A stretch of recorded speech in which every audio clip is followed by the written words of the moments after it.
मुर्शिदाबादमध्ये बाबरी मशिदीच्या पायाभरणी समारंभाला भेटलेला वाद चांगलाच गाजतोय।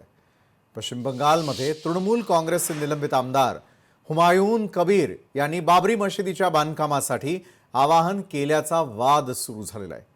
कबीर यांच्या आवाहनानंतर त्यांच्या समर्थकांनी डोक्यावर विटा घेऊन रस्त्यावर उतरून आंदोलन केलं आणि ज्यामुळे परिसरामध्ये गोंधळ उडालाय। या हालचालींमुळे मुर्शिदाबादचा संपूर्ण परिसर तणावग्रस्त झालेला आहे। गावांमध्ये देखील तणावाचं वातावरण निर्माण झाल्याचं वृत्त आहे। याबाबत स्थानिक प्रशासनही सज्ज आहे आणि घटनांवरती नियंत्रण ठेवण्यासाठी पोलीस तैनात करण्यात आले आहेत। दरम्यान भाजपनं हुमायून कबीर यांच्या वक्तव्यावरती तीव्र निषेध नोंदवलाय। त्यांनी हा प्रकार अराजकतेला प्रोत्साहन देणारा आणि कायदा सुव्यवस्थेला धोका पोहोचवणारा असल्याचा आरोप केलाय।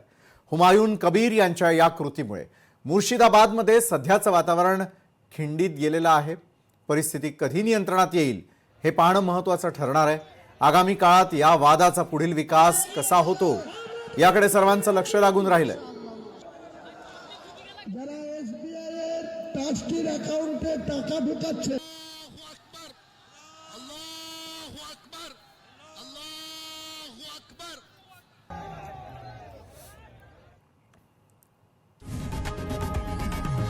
लोकशाही मराठी ऐका, पहा, जागरूक रहा।